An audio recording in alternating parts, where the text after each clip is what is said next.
directly to the killer, who may be in this room. Only a coward would do such a thing.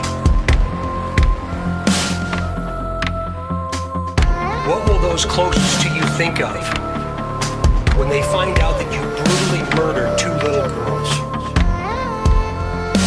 Only a coward would do such a thing. Don't give up. We will not stop. Skip, give me one more time. Sorry if you already did, but I don't think we have heard it yet. And I know the story has changed a couple times, but what is Cheyenne saying? She arrived, parked where, walked to where, and we know that at 3:49, according to her story, she's posting a picture online that she says she took that day. Yeah, she said she got there at 2:50. Originally said 3:50, but that, again, she said she got there at 2:50.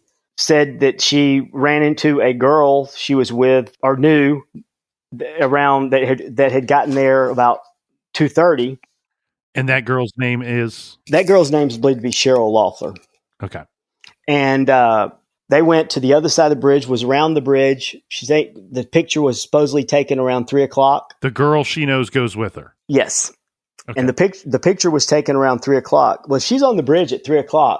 How did she not hear the girls? FSG was just coming from the bridge when he saw Derek about 3:15, 3:20. Said he heard a couple arguing under the bridge. Did she not hear that?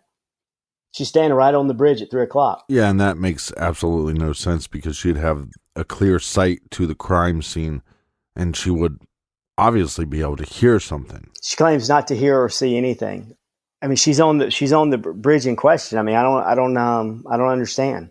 Sound travels usually pretty well in an area like that, in a hollow where there's water. And FSG, we don't know if he says he saw Cheyenne or not. He never says he's never said he saw Cheyenne. Okay.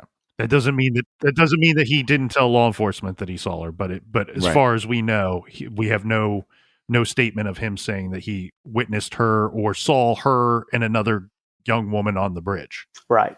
Yeah, we only know about his statement from Derek. What are your top 5 reasons to make DP the number one person of interest? He's changed his story. He looks like the second sketch. He knew the girls. He was at the crime scene the day of the murders, admittedly. He's changed stories multiple times. He injected himself into the case. He changed his appearance. And I'm going by things that the law enforcement said that to look out for a bridge guy. So those would be the things I think that the 5 or 6 things like you asked. I agree. Him putting himself at the scene is very difficult. That in itself is a hurdle. I mean, it works that way with every case. The person who finds the body, the last person to see a person, those are always suspects. And you lump those two in with the same high probability that you would a boyfriend, a husband, or anybody on their inner circle.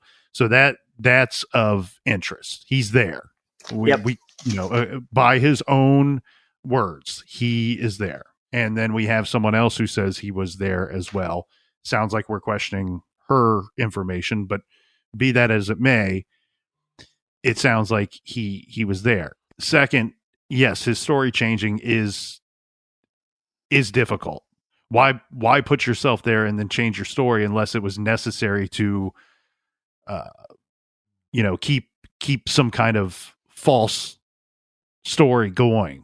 But I do want to throw out that eyewitnesses are known to lie to law enforcement if they need to protect themselves.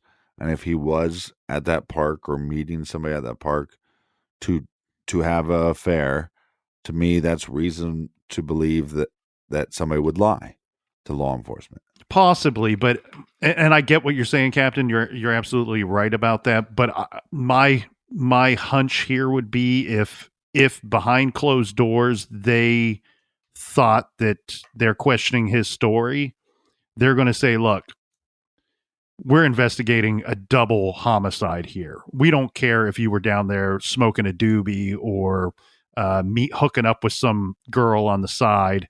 We need to know what actually happened. Yeah, flicky. And why you were there, because if not, then you're at the top of our list.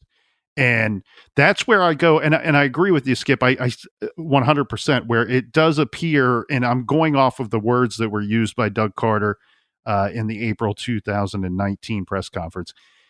According to what he's saying, they were absolutely shifting gears. They had shifted gears sometime before that press conference, and now they were happy to announce it to the world, specifically to the killer himself.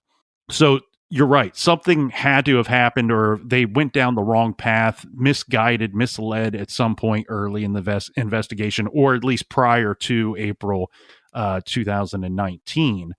Where I have more questions is that the things that could lead you to DP, even early on, they're all there for you. It's not difficult. If what we're saying or what we're speculating is in fact true, it's not difficult to see a connection here. He knows one of the victims on Facebook, says he knows the victims maybe personally or acquaintances or somehow, lives near there. He's there, and he has a person that's supposedly with him that we don't know who that person is. We don't have any information stating that there was an actual person with him.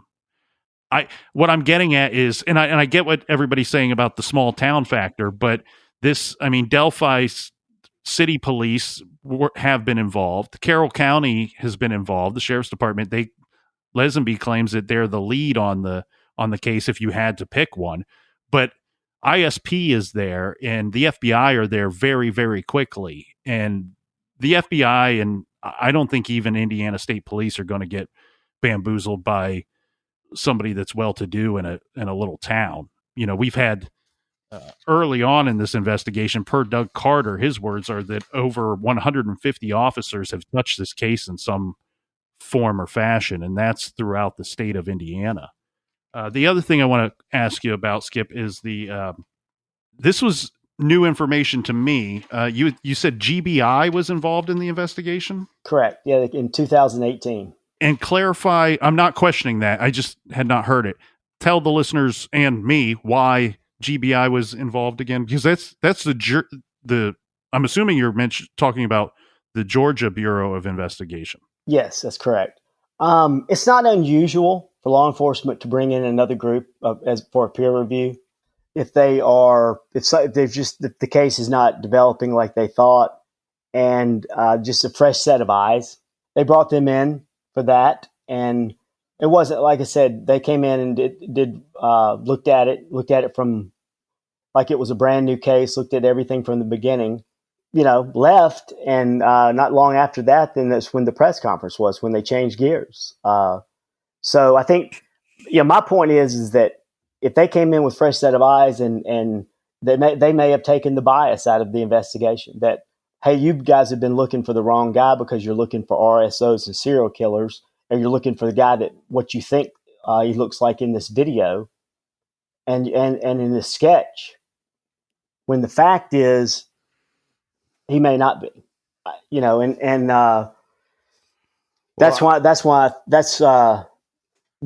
know exactly how long they were there or were involved with it. I just know it was in 2018 and maybe up until even early 2019.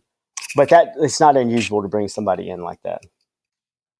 The one thing that did change, though, for the state of Indiana, not just for this investigation, but others, I believe it was in 2018 that the state started collecting those convicted of a felony, collecting their DNA.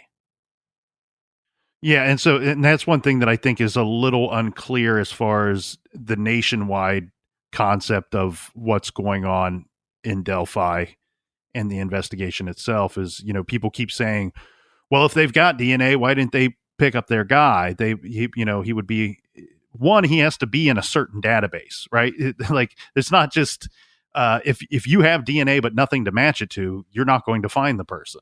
you don't punch it into your DNA machine and it spits out a name that says, oh, you want to go look for the crispy Colonel, he's somewhere in Columbus and here's his phone number. That's not the way it works. They get a DNA profile, and if there's nothing to match it to, there's nowhere to go. And yeah, one thing that definitely changed from the information I've collected, and I'm fallible like anybody else, but this in 2018 is when they made that mandatory, that if you're convicted of a felony in the state of Indiana, you submit your DNA. So if Bridge Guy, whoever he may be, has a felony or sexual assault or anything that, rape, something in the state of Indiana prior to killing the two girls in 2017, he likely isn't in any of their databases. Yeah, and one thing law enforcement said also is that, it appears this guy hasn't committed any crimes. So that tells me that maybe the evidence they have with the partial fingerprint or the DNA doesn't have enough markers. Maybe they don't have enough to identify. Maybe they have enough to rule out, but not identify. Right. And because you have multiple agencies working this case, and yes, they're working hand in hand and they're working together. And I do think that they've done a lot of good work, even though we sit here and speculate as to who may have done this and why it's not been solved all these years later. You have one agency that says, yeah, we do have fingerprints and we do have DNA in this case. But then when another agency is interviewed, they're a little more clear saying, yeah, we do have that. We just don't know if it's suspect DNA or suspect fingerprints. We know that we have fingerprints and DNA that does not belong to Abby or Libby that was found at or near where we found the bodies. We can't say until somebody's arrested and charged, we can't say if it belongs to the killer or not. Yeah, and I think the time frame plays a lot into that, about when that question was answered, because I think they were a little more forthcoming early on, but I think once they realized that this guy follows the case, is involved maybe in social media, including forums and things about the case, listens to stuff like this. I think that's when they decided to shut it down, because I think they believe that he has been doing that all along, and was possibly the reason for changing stories is because he was getting information that they were putting out and changing to whatever, fit him, whatever was to his benefit. So they decided they just shut all the information down. And I don't blame them. And going back to, law enforcement, I think they've done a great job. I know there's a lot of people out there who say, oh, law enforcement doesn't have anything and they've done a terrible job. They screwed it up totally. I don't think that at all. Do I think a mistake was made? I think a mistake. They've admitted. Tobe said mistakes have been made. We try to rush to solve this. He also said that they didn't identify an individual as a suspect early on. To me, that's a pretty telling statement. Yeah, that's basically saying that we identified them as something else other than a suspect. Exactly. Well, and to really kind of credit the work that they've been doing,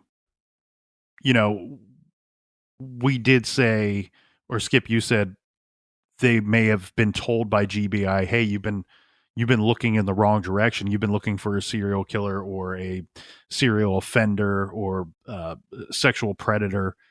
And but to be clear and to credit ISP and those involved, they didn't seek out Daniel Nations. Daniel Nations, he came onto their radar because of violent illegal activities that he has been doing, and then they're going, oh, by the way, he was here at that time, and should be somebody that should be definitely looked at. And I one thing that I really get a little angry about in this case, and some people's perception of the investigation itself, I've heard several people talk about Tobe Lesenby like he's some kind of Don Knotts sheriff out of Mayberry, and that's not the vibe I get at all. I get their county newspaper. He has a weekly column in there that discusses different pieces and parts of law enforcement and the job that they do as sheriffs, as the protectors of Carroll County. He's very much dialed in. I wish people would open up their minds a little bit. And Tobe Lesenby, to me, comes off, Skip, and maybe you'll agree with me, and I know the captain does, but he comes off to me as somebody that wants to say more to the public about the case, the evidence, and the investigation. But in being respectful with the people and agencies that they have partnered with in this investigation, I think he's politely holding back. Yeah, I would agree 100%. I think I always think about the statement he made about, I know that voice. Who is that? That to me, that was, it seemed like he wanted to say more there. I think whether it's saying things to bait this guy or whatever it is, I agree with you. I think, I just don't understand the people who say, who rip law enforcement for, if they got led astray by somebody, and there's, that's not the worst thing that's ever happened. I can promise you, and that's why, again, I go back to Carter saying at the 2008 press conference that we're just beginning. I think that they realized that all that stuff they had learned was all based on false information.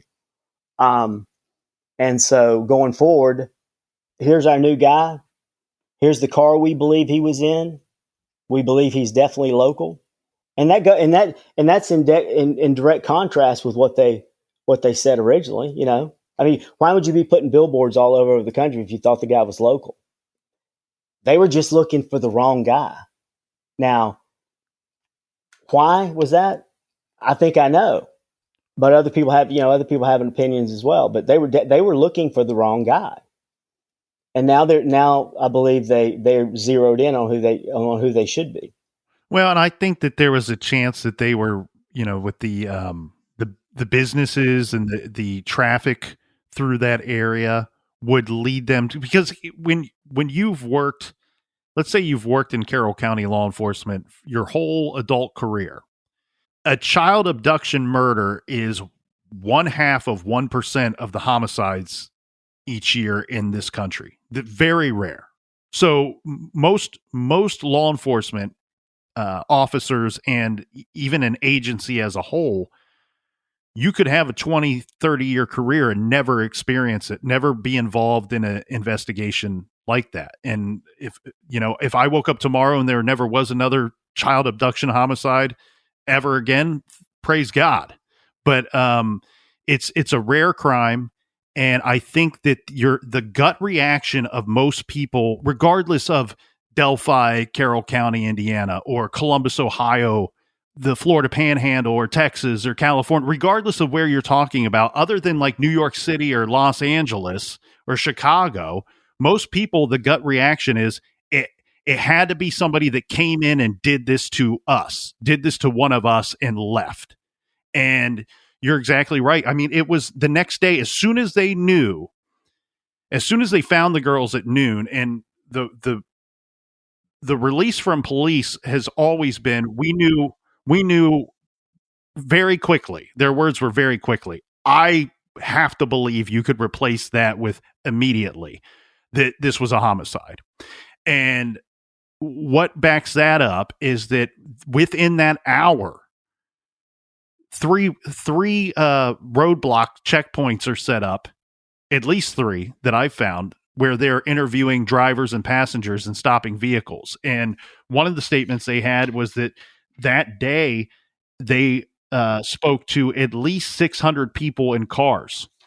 Yeah. And you're right. And they were looking for someone that would want to leave the area, that may have just came into the area days before. Now, one thing that we've not touched on True Crime Garage yet, and we've covered this case a bunch, and Skip, again, thank you for your time today talking with us about this case again, is in regards to that nationwide manhunt, which until the guy's caught, it's always going to be a nationwide manhunt. But in regards to those billboards, one thing that I found incredibly interesting was that on the billboards that were first put up, of the picture of Bridge Guy. And one thing I like to underline too when we talk about the picture of Bridge Guy, that is the best photo, that is the best video that they have of Bridge Guy. So to think otherwise is silliness. But they were posting the picture of Bridge Guy on these billboards, and early on it said, do you know this man? Last seen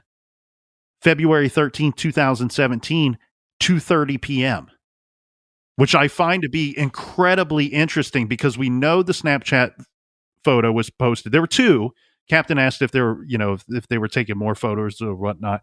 Police would know that. They found Libby's phone and they've analyzed it. The family would know that, but that has never been released. So people just speculate about that. And so we know that she posted two photos, and the stamp that we get on those is 2:07 p.m. And they would know based off of the video from finding her phone and analyzing the phone when the video was taken. And we've already said, based off of technology, what it tells us in regards to the sun and the bridge and the shadows and whatnot, it's believed that the abduction of the girls took place between 2:20 and 2:40 p.m. that afternoon. Very interestingly enough, those billboards say 2:30 p.m. I almost have to wonder, is the timestamp on that video or on her phone of that video 2:30 p.m. when he's last seen on the video? Because the other statement we have is from, I believe it's from Anna, who is Abby's mother, that says, Becky, Mike, and Anna they were allowed to watch and hear the video. And Anna says that she could hear audio after she could no longer see anything. So at some point that video goes dark. Mm-hmm. It's just recording blackness. Maybe it's, darkness. Maybe Libby's holding it right up against her leg. Maybe she put it in a pocket as Bridge Guy got closer. But there was audio that could be heard. And that's where we get the down the hill from as well. So I wonder if that video is, and they put 2:30 p.m. because that's the timestamp of that video. That's a good point. It would make sense, because when the picture was put up at 2:07, they weren't all the way across the bridge. Mm-hmm. I think they were about maybe 2/3 or about halfway. So it would have taken them a little, and you don't see him in the background coming yet. So it would have made sense that they would have kept walking and going back toward the end of the bridge, because they were at the end of the bridge when they were filming him. So that would make sense time-wise. Also, makes sense. That's one of the reasons I said 2:30 to 3:30 underneath that bridge, because from what I gather from this guy who locally I know, who said that law enforcement knows that BG was around 20 minutes after Derek had gotten there. So if they know that, then they know he was around till about 3:35 approximately. Say that again. Skip, say that again. That That's law important. Enforcement knows. He told me there were several things he told me that everybody wasn't privy to. One of the things was that law enforcement knows BG was there until 20 minutes after Derek had gotten there. So he got there about 3:15. That puts BG there till 3:35. Now, he didn't explain how they know that. I'm guessing it probably had something to do with them seeing him leave because if you remember early on, there was law enforcement asked if anybody saw anybody walking along the Hoosier Heartland Highway that afternoon with a duffel bag. Well, yes. If you parked at the CPS building, and even if you left the bridge and went through the woods and exited there, the CPS building sits right in between Highway 300 and the Hoosier Heartland Highway. Okay, and it's a wide open view. So if he was walking from where the trees start to there, and somebody saw him, that very likely could have been who they saw walking from there to the CPS building. So because they would have seen him, they would have thought he was walking along the Hoosier Heartland Highway, but he's actually walking more coming from the woods. But that's somebody where somebody saw him walking. So I think that's a possibility that's how they know that time. They just put it together from how long it would take him to get from the crime scene to that area.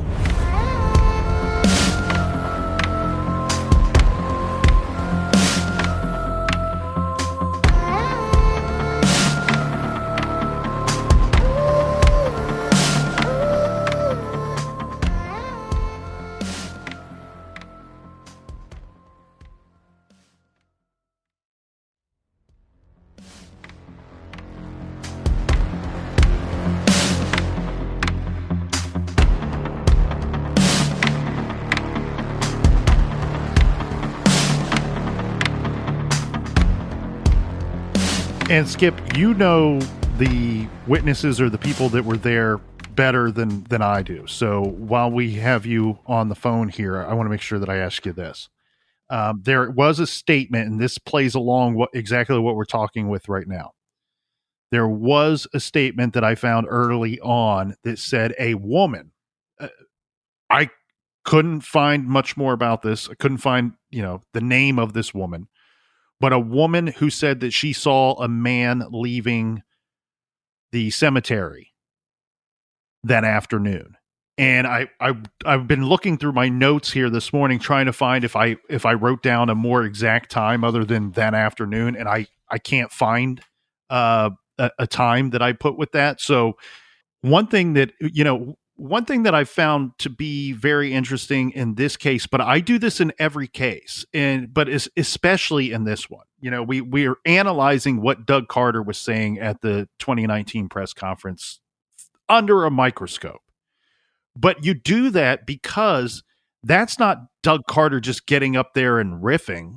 That's not just him talking off the cuff. That is a statement that was pieced together very carefully by multiple people in a room together, agreeing on what we're going to be saying. Now, we do have Carter, who does later say there are a couple things that he threw in there himself, but the basis of it is a statement that was put together by collectively by the investigative agencies. Now, I have to believe, knowing what we know about John Douglas and the FBI and things that they've done during his career and Roy Hazelwood's career and Robert Ressler's career, that those words were probably pieced together very much with the help of the FBI or at least with their advice. So when looking at words and how we choose to put out certain words and certain statements regarding this case, the investigation and such, the evidence, to hear a woman said she saw a man leaving the cemetery that afternoon, very interesting. And it goes back to what you were talking about with the car at the CPS building. Notice the witness doesn't say she saw a vehicle or a man driving a vehicle leaving the cemetery, which we know there were parking spaces there. She says she saw a man. That to me implies a single individual, male individual on foot leaving the cemetery that afternoon. And just like you were saying, Skip, about they were asking for a driver. I believe I'm going to try to get as close to verbatim as I can based off of memory, but they said, if you parked a car there that day, or someone parked there that day, we want to hear from you. But they start off the statement with saying, we are looking for the driver of, or if you know the driver who parked at which again, we're really kind of analyzing this and being very suspicious about everything, but it almost sounds like there's at least some thought here that we think you may have been driving somebody else's vehicle. Yeah, the exact statement was, we're seeking the public's help to identify the driver of a vehicle that was parked at the old CPS DCS building, welfare building in the city of Delphi that was abandoned on the east side of County Road 300. So yeah, they're asking. Yeah, I agree. They're asking about the driver. So seems to make sense that they would know what the car is and who the car belongs to. And kind of cross-referencing information here with them saying, we believe this person was either local at the time or has local ties to Delphi. You almost have to wonder, did somebody see a plate and it was an Indiana plate? Maybe they don't have the plate number, but they recall, it was an Indiana license plate. Yeah, I mean, it's definitely possible.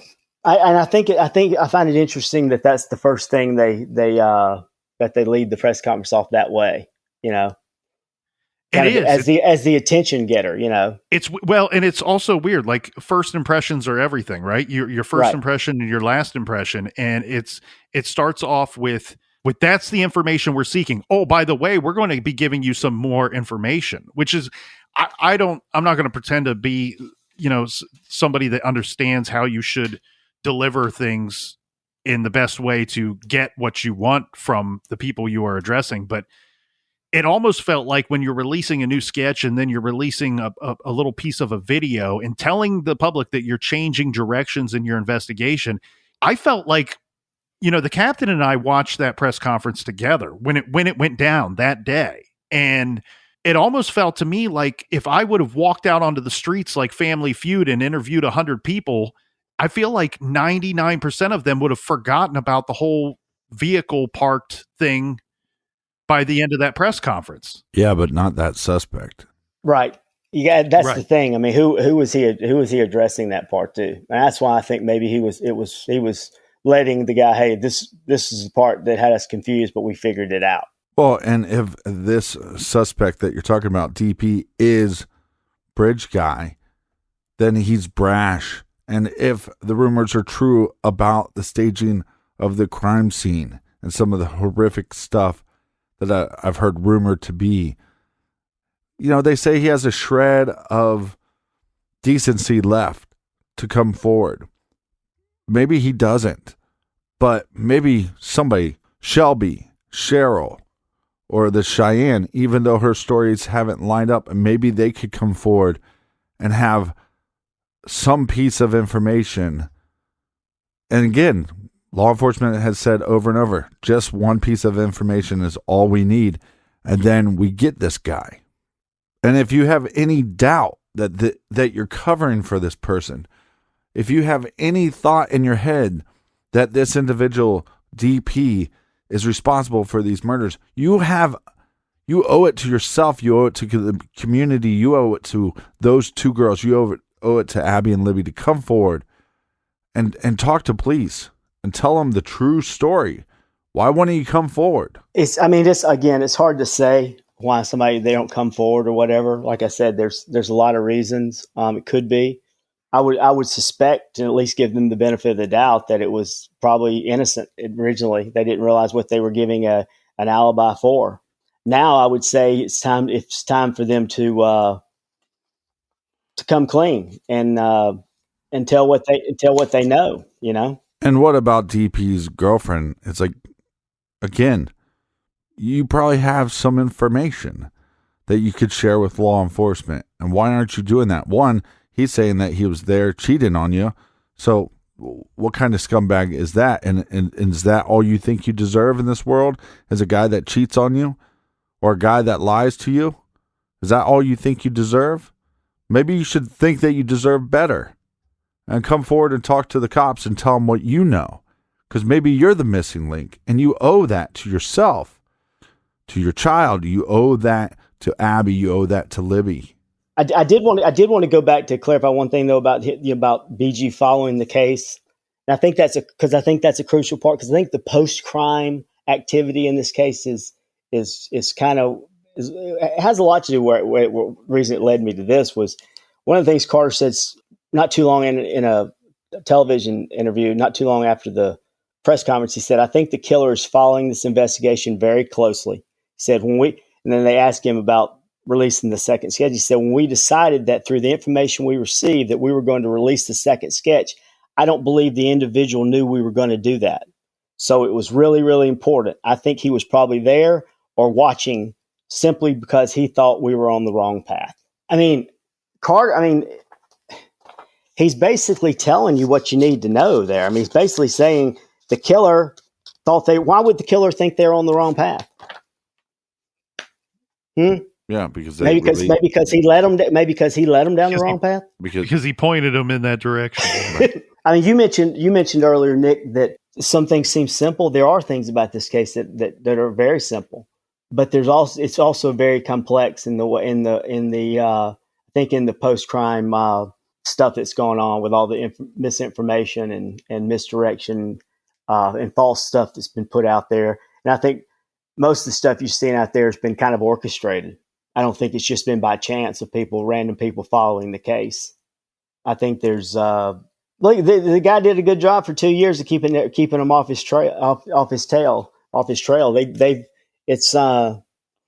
now that they're on it, maybe he's trying to do it through social media. Yeah, what you're saying is, I'll expand on that a little bit to kind of fill in some of the blanks there. But what you're saying overall is that we would be foolish to believe that at some point BG is not only listening, reading, watching what he can find on TV and on the internet or these garage podcasts, whoever would be dumb enough to do one of those, but that he's not only doing that, but he could actively be throwing in weird statements, posting things like one of the victims was pregnant. There was this found at the crime scene, or one of the searchers said they saw this that day. He could throw any of these things if what you are saying is correct, Skip. And some people are going to listen to this and they're not going to like you. They're not going to like me or the captain for having this conversation. But the one reason why I wanted to have this conversation with you, and I hadn't spoke with you until right now, until today, was the theory was interesting on its face. And it remains interesting after I speak with you, not just because of the points that you've brought up and the interesting angles and things that you presented here, but also you're not one of these crazies that go, this is what happened, I know it all, this is how it went down, and not willing to believe anything else. Mm-hmm. And that's why I like talking with you today. And I appreciate you for being that way, because so many people with this case and other cases have decided for whatever reason, they know exactly what happened and you can't tell them otherwise.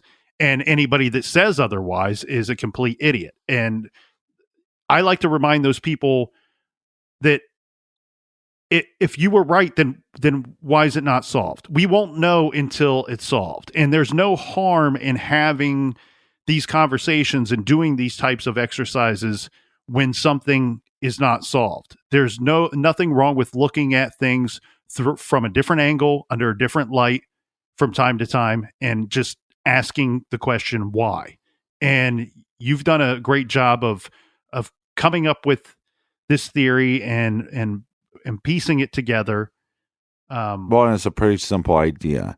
If you claim that you were there and then your story has changed multiple times, then what is the reason for lying? And by definition, this eyewitness should then turn into a suspect. This eyewitness should turn into a person of interest. And when you look at this case for the last 4 years, every person of interest that has been brought to the table, no matter what crime they did or didn't do, what you could never prove with any of those persons of interest is that they were there the day, that they were there that day at that bridge, at that time frame, and were capable of those murders.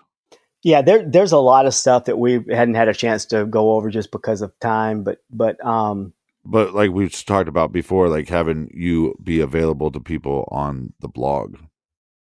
Absolutely, I'd be happy to answer any questions, fill people in on any gaps they have, and there's like I said, there's more nuance, obviously, in a case like this than we were able to talk about today. I agree with the captain about the basic things there about why you lie to law enforcement. Why do you law enforcement tells us that this guy's following the case, and they tell us that there was a change in the reason for the change and all that. So there's a lot out there. And like I said, it is simple, but it's complex. We didn't talk about things like motive and all that kind of stuff, but it's hopefully the right person will hear, and hopefully the right person will change their mind on what they think's the right thing to do. Well, and with other cases, Todd Colehep, for instance, he went into Superbike, gunned down a bunch of people, killed them. Later, he took a hostage, killed the hostage's boyfriend or husband. And he was a felon before that. He was a convicted felon before that. Well, everything I just mentioned to you are crimes that involved handguns and firearms. And he should not have had those. And we said on our show when we covered his case, it would be, why is law enforcement not pursuing the person that gave him or sold him these guns in some backwoods deal? because he's not allowed to own them. That person has some accountability in Cole Hepp's crimes. And it was probably, of course, it wasn't at our doing. We didn't have anything to do with it. We're two guys in a garage, but it was 8 months later, they arrested the person that sold them the guns. Here in this situation, you have the same thing. If there is somebody that is providing this false alibi or false narrative for having seen things or not seen things on that day in February in 2017, you need to come clean with that now, because there will be an aftermath. This bridge guy will be identified, caught, and convicted.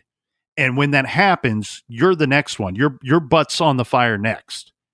So you're fine now. Yeah, I know you probably are sitting here listening to this going, what do you mean I'm fine? It's been 4 years, Nick. No, you're fine now because they don't know who BG is. As soon as they know who he is, that's when your feet will be held to the flames. So go tell them what you know now, or if you made something up, or if you just wanted to be a part of it because it's something and you want to be something, yes, it's embarrassing. Yes, there is some shame that comes along with that, but at the end of the day, you can know that you did the right thing, and you can know that you no longer can be held accountable because you've said what the truth is. Now, Skip, I don't want to get into any details, but again, my own curiosity and kind of piecing together where I think what your overall story would be. I've always believed, and I still do, and will until we have all the answers, that this was a sexually motivated abduction. And I want to leave it at that. I want to be very clear about my thoughts, that I've always believed that this was a sexually motivated abduction. It sounds to me like you, without getting into details and going too far down any roads here, other avenues, it sounds to me like you feel this was a little more targeted. At least one of the victim was a target, and this possibly was a personal cause homicide. Yes. And the other victim may just be collateral damage. Unfortunately, yeah. Sad. Okay. It really is. Well, it's sad both, but Of course, yes. yeah, I think a lot of people, obviously a lot of people are following this case, and there's a lot of web sleuths, and I think a lot of those people have gotten things right. I think there's a drug component here.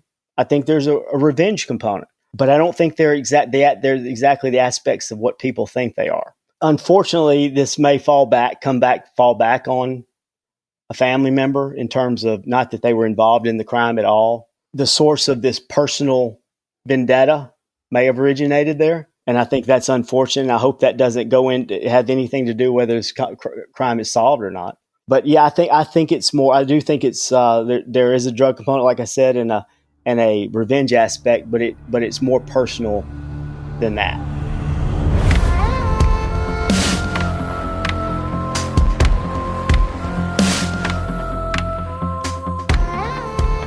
Join our discussion. If you have questions for Skip, he will be available. He'll be answering questions on our blog all week. So make sure, if you have any questions about the information he's putting out, you can ask him there at truecrimegarage.com. Colonel, do we have any recommended reading for this week? This week, Captain, we are recommending Alligator Candy by David Kushner. This is from award-winning journalist and regular contributor to Rolling Stone magazine, David Kushner, gives us Alligator Candy, a memoir about family, survival, and the unwavering power of love. In 1973, David's older brother was murdered, and decades later, David found himself unsatisfied with his memories of this tragic, life-defining moment. So he decided to revisit the episode through the eyes of a reporter. This is one of the best books that I have read in a while. It's available in all forms, but the audio version with a brilliant performance by Bronson Pinchot is particularly good. Check out Alligator Candy by David Kushner. And until next week, be good, be kind, and don't litter.